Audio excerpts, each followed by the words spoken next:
All right, interval notation. What the heck is that? Okay, interval notation. For those, it's just a fancy way of saying something like this. Let's say I want to show x is greater than 2. We kind of know, hopefully you already know this. You've taken an Algebra 1 course in high school. And so x is greater than 2 would be 2 is our starting point, and then all the numbers bigger than 2. Now 2 doesn't count. 2 is, and that's why I leave the circle open. But 2.1 or 2.0009 works, 3 works, 4 works, 4.999 works, every number greater than 2 but not including 2. And so mathematicians came up with this kind of ingenious way of writing that. And so what they do is, since we don't include 2, you would use a parenthesis, and then 2 is where we begin, and it goes forever in a positive direction. So how you say it goes forever in a positive direction is positive infinity.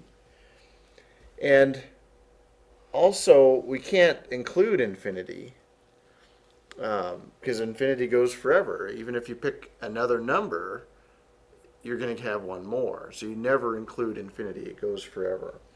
And so that's how you do that one. Now, let's say I did this one. Let's say I did x is less than or equal to -3. So if I stick that on here is 1, 2, 3.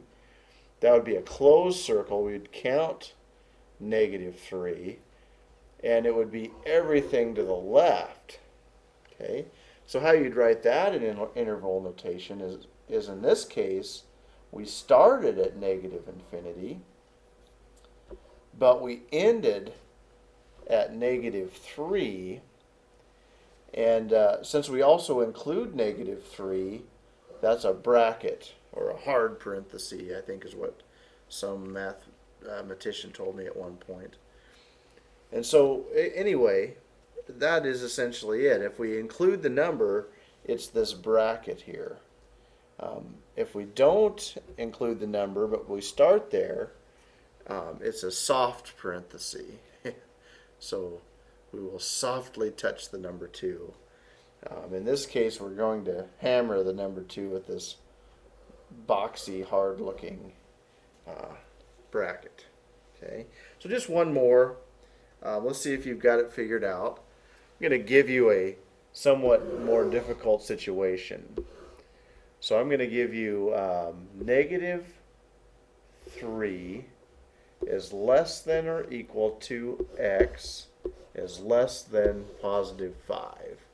So 1, 2, 3. That would be -3. It would be closed. 1, 2, 3, 4, 5. That would be open. And it would be all the points in between the two. Okay, so hit pause on the video. Write down what you think the interval notation is. And then start the video back up again. Okay, go. All right, now that you're back, here we go. Let's give it a shot. So we're starting at -3 and we include it. So it's a hard bracket. Then we're going to go to +5 and we're not including 5. So it's a soft bracket. So there's -3 to 5. And so that is interval notation. Let me do one more with you, means I've got time. So let's say I wanted to do all the numbers greater than or equal to, let's go 7. Okay, again,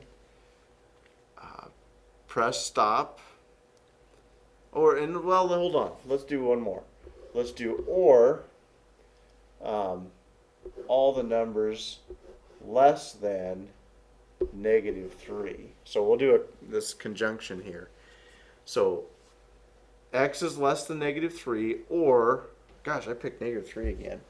Gosh, darn it. Let's switch that. X is less than or equal to -5. Probably picked that one a couple times too. But x is less than or equal to negative 5, or x is greater than or equal to 7. So go ahead and hit stop, and then I'll show you what each of these are. Okay, so you're back. So let's see what we've got here. If you graph this, first off, this would be 1, 2, 3, 4, 5, negative 5, open circle, everything to the left, 1, 2, 3, 4, 5, 6, 7, closed circle, everything to the right. And so you've really got two things going on here with an or between them. And x is less than or equal to negative 5. We started at negative infinity, ended at negative 5, and we have soft brackets on both because we can't include either. Okay, on the right side with 7, we've got a hard bracket at 7 going to infinity with a soft bracket. There you have it. I hope you understand it. If you have questions, make sure you comment. Tell me how much of a loser I am if I haven't taught it to you. But go ahead and tell me what else would you like to try? Is there a certain problem in your text that I'm not doing that you'd like to see? Yeah, give me a shot. I can make videos for you. Have a good luck, and I hope this helped you.